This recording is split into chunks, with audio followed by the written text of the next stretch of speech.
그러니까 수리남이 없었더라면 우리는 맛있는 번데기를 그게 나비가 될 수 있는 친구인 줄도 모르고 먹었다는 겁니다.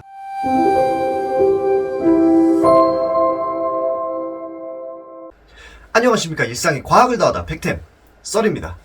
자, 이번에는 조금 한물간 주제를 가져왔습니다. 자, 수리남 얼마 전에 넷플릭스에서 한 1년쯤 됐나요? 거의 1년 다 돼가네요. 넷플릭스 수리남 요게 공개가 됐었죠. 저 이거 정말 재밌게 봤었는데요. 사실 수리남이 과거에 곤충학자들, 사실 지금도 그래요. 성지 느낌입니다. 자, 왜 그런지 요거에 대해서 말씀드려 볼게요. 자, 수리남은 어디냐? 자, 드라마 보셔서 다들 아실 것 같아요. 수리남, 여기 있는 나라죠. 주변에 뭐 프렌치 기아나 있고, 적도 근처에 있는 굉장히 덥고 습하고, 국토 대부분이 열대우림인 나라입니다. 실제로 구글어서 이렇게 쭉 줌 땡겨가지고 들어가 보시면 빽빽해요. 정말 빽빽합니다. 강 흐르고 구름 있고 엄청나게 빽빽한 산림이 줄을 이루죠. 여기가 정말 우리가 상상할 수 없을 정도로 생물 밀집도, 다양성이 끝내주는 곳입니다. 예. 이런 데는 실제로 한 10cm 이 정도 땅을 딱 만들잖아요. 그럼 그 10cm 곱하기 10cm 안에 그 작은 구역 안에 식물종이 많게는 뭐 곰팡이라든지 그런 것까지 다 포함하면 한 2,000종에서 한 5,000종, 많으면 10,000종까지도 분포할 수 있는 정말 말도 안 되는 그런, 물론 높이까지 합쳤을 때요. 나무 위에 있는 것까지 고려를 하면 정말 다양한 종류의 이끼와 곤충과 벌레와 뭐 미생물과 뭐 동물, 식물 이런 것들이 다 사는 곳입니다. 그래서 그런 축복받은 땅 열대우림으로 수리남으로 이 여성과학자 마리아 실비아 메리안이라는 사람이 출발을 합니다. 자, 일단 수리남에서 뭐가 발견됐길래 그렇게 성지 얘기를 하느냐. 우리는 늘 알고 있죠. 나비가 어떻게 생깁니까? 알에서 태어나서 애벌레 단계까지 갔다가 번데기로 가서 성충으로 간다. 아니면 뭐 이런 뭐 완전 변태, 그리고 알에서 애벌레 갔다가 그냥 성충으로 뛰면 뭐 불완전 변태다. 뭐 이런 이야기 뭐 과학 시간에 다들 들어서 아시잖아요, 요거는. 근데 요 일련의 과정이 수리남에서 최초 발견됐어요. 그러니까 수리남이 없었더라면 우리는 맛있는 번데기를 그게 나비가 될 수 있는 친구인 줄도 모르고 먹었다는 겁니다. 네. 그리고 또 무슨 의미가 있냐면 순수하게 학문적 목적을 가지고 출발한 탐사대가 최초로 도착한 지역이에요. 아니, 그럼 그전까지는 과학적 목적의 탐사가 없었냐? 아니, 물론 있었죠. 있었는데 과학은 곁다리였어요. 그전까지는 향신료, 금, 화약, 신대륙, 노예 요런 것들을 모집하러 가는, 찾으러 가는 그런 대항해 시대에 과학자 나도 좀 낄래, 나도 가가지고 연구 좀 할래 하고 과학자 한 두어 명이서 그냥 껴가지고 뭐 신기한 동물식물 같은 거 들고 와서 전학계 드리면서 전하, 폐하, 우리가 이런 것들을 발견했습니다. 저희에게 좀 더 많은 돈과 지원을 해주소서 라고 약간 영업하는 그런 패션 과학이었어요. 이렇게 비하면 안 되긴 한데 사실 뭐 이런 목적의 탐사에서도 되게 많은 걸 얻긴 얻었죠. 근데 다만 주된 목적은 아니었다. 굉장히 정치적인 목적 플러스 알파, 과학은 곁다리였다 라고 생각하시면 될 것 같습니다. 그래서 대부분 그 유명한 회사 있잖아요. 동인도 회사 요런 데에서 굉장히 스폰서를 많이 해주셨습니다. 뭐 에스파냐 왕실, 영국 왕실 이런 데서 뭐 콜럼버스 같은 사람들도 다 후원 받고, 마젤란 같은 사람도 이제 신대륙 찾으려고 다 후원 받고 돈 받으려고 막 세계 일주했던 거잖아요. 네. 대부분 그런 관계였는데 수리남에 갔던 그 과학자들은 학문적 목적을 갖고 출발하였다. 오로지 학문적 목적을. 그래서 스폰서가 없었습니다. 이런 것들이 상당히 의미가 있는 그런 탐사였다라고. 그래서 수리남이 성지다. 곤충학자들 뿐만 아니라 다른 과학자들한테도 굉장히 의미가 있는 장소다라고 말씀을 드릴 수가 있겠습니다. 자, 그럼 누가 갔냐? 놀랍게도 여성 과학자였습니다. 마리아 시빌라 메리엔이라고 하는 이제 독일 과학자인데요. 독일 과학자였지만 이제 네덜란드에서 살다가 이제 네덜란드, 그 당시 이제 네덜란드가 이제 식민 지배를 하려고 이제 스물스물 이제 냄새를 눈독을 들이고 있던 수리남에 저 가도 돼요 해가지고 출발하게 됩니다. 자, 당대 사실상 유일무이한 여성 과학자였죠. 사실 여성 과학자라는 게 17세기 사람입니다. 17세기 사람인데 이 당시에 여성이 과학을 한다. 이건 엄청난 도박이자 용기였습니다. 근데 유일무이한 여성 과학자이기도 하지만 최고의 곤충학자였어요. 타의 추종을 불허하는 원탑이었습니다. 자, 이분이 자라온 과정을 보면요, 굴곡이 상당히 많았는데 새아버지께 미술 교육을 받았습니다. 예. 이분이 16살 때 누에, 우리가 흔히 말하는 뭐 비단 찢는 그런 친구들, 얘들을 키우면서 곤충을 연구해요. 그렇게 곤충에 대한 연구에 대한 열망을 기르다가 이제 47년인데 79년이니까 한 30살쯤, 나이 30살쯤 됐을 때에 30대에 그리고 40대에 각각 개쩌는 애벌레 모음집 볼륨 1이랑 볼륨 2를 출간하십니다. 자, 왜 대단하냐면요, 요 두 권 합쳐서 무려 186종류의 변태 모음집들, 그 변태의 186가지 종류를 요 두 가지 볼륨에 합쳐가지고, 그러니까 볼륨 한 개당 거의 90가지 되는 그런 변태 과정들을 다 일일이 기록을 하신 거죠. 근데 여기 보시면 연도 차이가 4년입니다. 그러니까 단순 계산으로 4년 동안 90개 정리하신 거예요. 그러니까 말도 안 되는 거죠. 정말 대단한 겁니다. 이런 과학자가 근데 그 당시에 주목을 받지 못해요. 세간에. 여성 과학자라는 이유로. 굉장히 하대하고 천대받고 자기 말도 안 들어주고 그러는 일상을 반복하다가, 근데 이분은 세간의 눈을 그렇게 신경 쓰시는 분이 아니셨습니다. 그냥 자신의 만족을 위해서, 자신의 탐구 욕구를 충족시키기 위해서, 정말 순순히 궁금해서, 곤충에 대한 흥미가 있어서 이런 출판집들을 내보내셨고요. 그리고 1999년에 다른 과학자들 뭐 책 읽어봐도 모르겠고 내가 원하는 정보들이 없다 보니까 직접 수리남 과학 탐사를 기획하십니다. 그리고 그 탐사에서 나온 책이 이름도 유명한 곤충들의 변태입니다. 독일어인데요. 그냥 영어로 번역하자면 Metamorphosis of Insects in Suriname, 그러니까 수리남 곤충들의 변태라는 거예요. 자, 근데 본인이 직접 여성의 몸으로 사실 과학 탐사를 먼 타국 수리남까지 지구 반대편으로 가는 게 쉽지는 않았을 텐데 어쩌다가 이런 결심을 하게 되셨냐. 일단 기본적으로 그 전까지 사람들은 애초에 아는 부분이 별로 없었습니다. 마리아 실비아 메리엔 전까지, 심지어 그 당시 되게 저명하다는 곤충학자들마저도 애벌레, 딱정벌레, 지렁이, 이렇게 좀 갈색 띠고 작고 좀 벌레 같고 그런 친구들 있잖아요. 꿈틀거리고 징그러운 개체, 얘들이 지옥에 가까운 개체라고 생각을 했어요. 하느님이 세상을 창조하실 때 지옥, 즉 사탄과 관련된 부분이 더 많이 섞였다. 지옥의 사탄들이 그 현실 세계에서 인간들 감시하려고 부른 사자, 감시자, 이런 친구들이라고 생각을 했어요. 그리고 가장 중요한 요 부분이죠. 지능에서 자연 발생한다고 생각했어요.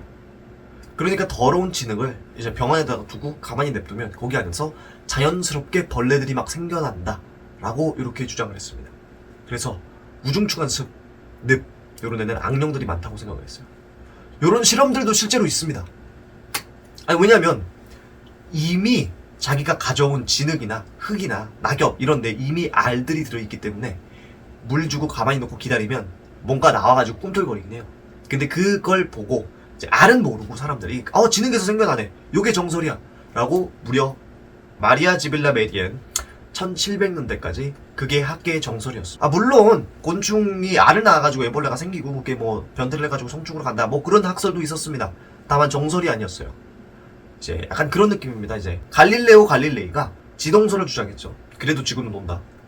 그 당시에는 그런 학설들이 뭐 고대 그리스 때부터 있긴 있었어요. 지구가 논다고. 근데 학계의 정설이 아니었죠. 그런 느낌이에요. 그리고 반대로 요 나비, 벌, 그러니까 애벌레가 번데기 돼서 나비가 되는 건데 이 나비는 하늘하늘거리고 아름다운 개체라고 생각을 했어요. 왜냐? 7, 8월에 잠깐 보이고 하늘에서 날아다니다가 뭐 또 안 보이거든. 그래서 천국과 가깝다고 생각을 했고요. 저기 높은 천상계 하늘에서 여기 지구로 7월달이나 8월달에 이렇게 내려와가지고 이렇게 날다가 시간 다 되면 이 누가 착하게 살고 누가 나쁘게 살고 요거를 관찰을 싹 한 다음에 하느님이 명령을 받고 다시 하늘로 올라가는 그런 연결자, 매개자, 메신저 역할을 한다 이렇게 생각을 했습니다. 요게 학계의 정설이었어요. 이 당시까지만 해도 1700년대잖아요. 찰스 다윈이 1800년대 사람입니다. 찰스 다윈이 진화론을 주장하기 100년도 더 전 이야기예요. 그래서 이 당시에 뭐 하느님이 없네 이러면 뭐 돌팔매 맞고 죽었습니다. 그 당시에 정말로 하느님이 과학의 정설이었어요. 정말로 창조론이 과학의 정설이었고요. 그래가지고 정말 이런 이야기들이 만연한 상황인데 탐사 동기가 그래서 그렇습니다. 나는 곤충들을 관찰하며 유년을 보냈다. 모든 것은 내가 고향에서 13살 때 누에 고치를 관찰하면서 시작되었다. 곧 난 이런 애벌레들이 놀랍도록 아름다운 나비나 나방으로 변한다는 사실을 알게 되었고 그 뒤로 나는 온갖 종류의 애벌레들을 수집하기 시작했다.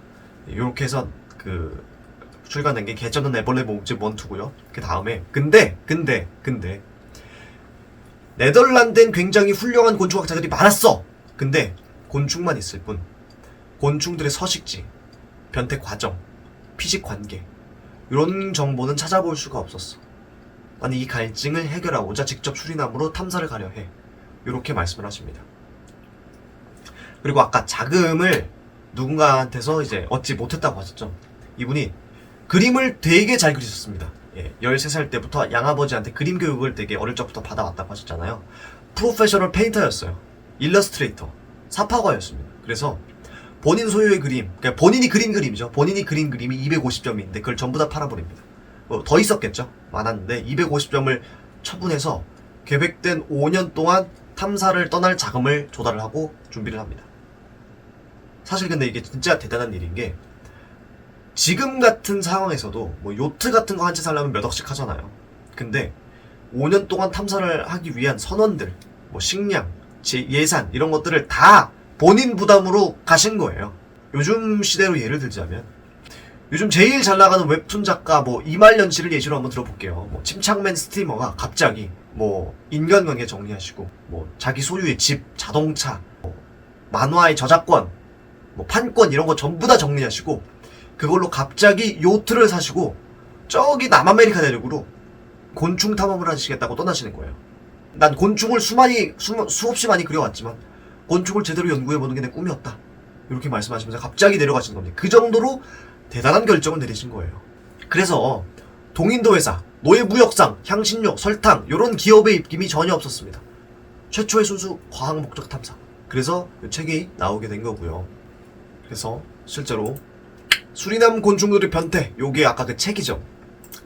자, 이 책이 왜 대단하냐? 다른 동시대 과학자들과 차이가 뭐냐면 살아있는 곤충과 자연환경 그대로 묘사합니다. 보통 우리가 곤충 그려보라 그러면 요렇게 그림 그리잖아요. 아니 그림 요렇게 그리죠. 요렇게 그림 잘 그렸다고 칭찬받아요.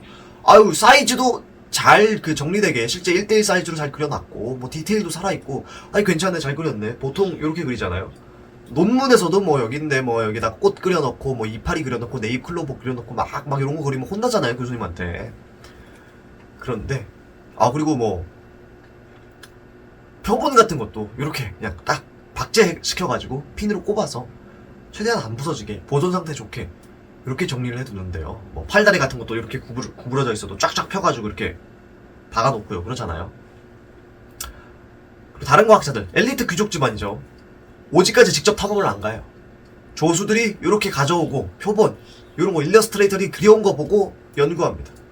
그래서 그 당시 과학자들의 능력은 얼마나 희귀한 곤충이 많이 있는가, 그리고 얼마나 표본의 보존도와 개체수가 많은가, 요걸로 그 과학자, 곤충학자의 능력을 평가하는 경우가 되게 많았습니다.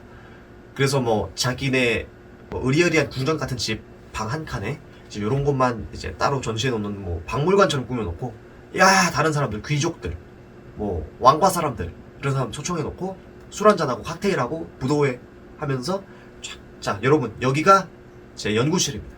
딱 보여드려요. 볼 땐 멋있죠. 자네같이 훌륭한 과학자가 어딨다고, 아낌없는 내 예산과 지원을 보장해 줄 테니 연구에만 전념하게, 이렇게 사심을 끌어내고 환심을 사서 먹고 사는 거 해결하는 그런 경우가 굉장히 많았습니다. 근데 실상 보면 이런 거는 뭐 그냥 멋있다 뿐이지 과학적인 가치는 다음에 소개할 거에 비하면 좀 떨어진다고 말씀드릴 수가 있죠. 자, 마리아의 그림을 딱 보시게 되면 이분이 전문적인 화가라 그러셨죠. 곤충의 서식지, 변태 과정, 피식 관계 이런 걸 그대로 묘사합니다. 자, 요거는 이제 변태 과정을 기록한 그림입니다. 자, 이런 애벌레가 요 나뭇잎을 먹고 자란다. 그러니까 애벌레가 무슨 나무에 어떤 잎을 먹고 자라는지 그것까지 기록이 되어 있는 거예요. 얘는 요 나무에 이 이파리를 잘 먹어. 그럼 알도 여기에 낳겠네. 이런 것까지 우리가 확인할 수 있죠. 그리고 번데기가 됐으면 번데기가 어떤 과정으로 되어 있는지, 단면은 어떤지 다양한 그림들이 있죠. 그리고 나비가 번데기 밖으로 이제 탈피하는 과정, 잡아먹히는 과정, 번데기의 모습, 허물 벗는 과정 이런 것까지 다 자세하게 나와 있고, 이분 죽는 것도 이제 이렇게 표현이 되어 있죠. 그리고 나비가 무슨 꽃을 먹는지, 어디서 꿀을 빨아먹는지, 이 꽃에는 이런 친구들도 살고 이런 친구들도 살고 이런 벌레도 산다. 이런 것들을 여기 보통 이런 벌레가 어디에 사냐, 여기 기어다니냐, 여기 기어다니냐, 아니다, 이런 데 기어다닌다, 이런 정보까지 다 나와 있는 겁니다. 이런 데는 뭐 이런 게 살고, 뭐 개미도 살고, 뭐 개미가 뭐 거미를 뭐 물기도 하고, 뭐 이런 걸 잡아먹기도 하고, 그러니까 이런 게 다 보이는 거예요. 한 나무 안에 어떠한 친구들이 살고 걔네들이 어떻게 잡아먹히고, 누가 공생을 하고 누가 기생을 하고 누가 먹고 먹히는지, 그런 게 전부 다 나와 있는 겁니다. 여긴 뭐 악어랑 뱀이랑 뭐 정글이다 보니까, 열대우림이다 보니까 싸우는 것까지 나와 있죠. 이런 컬렉션들을 보게 되면 이게 얼마나 기존 과학계의 고정관념을 깨부수는 그런 혁신적인 삭파인지를 우리가 확인할 수가 있습니다. 그래서 BBC 대작 다큐멘터리 더 라이프 시리즈, 데이비드 아텐버그라는 분이요, 마리아는 곤충 생태학의 최대 공헌자다, 이렇게 평가를 하십니다. 근데 저는 이 이상으로 그냥 곤충 생태학 전과 후를 그냥 아예 바꿔버린 그런 기념비적인 인물이라고 생각을 해요. 여성과학자가 그 당시에 1700년대에 여성과학자가 이렇게 훌륭한 업적들을 남긴다는 게 이게 말이 되나, 정말 대단하거든요. 실제로 이분이 독일 500, 이게 단위가 뭔지는 잘 모르겠는데, 더치마크? 마르크? 500마르크, 500마르크 화폐에 자랑스럽게 초상화가 걸려 있습니다. 네. 그럴만하죠, 정말.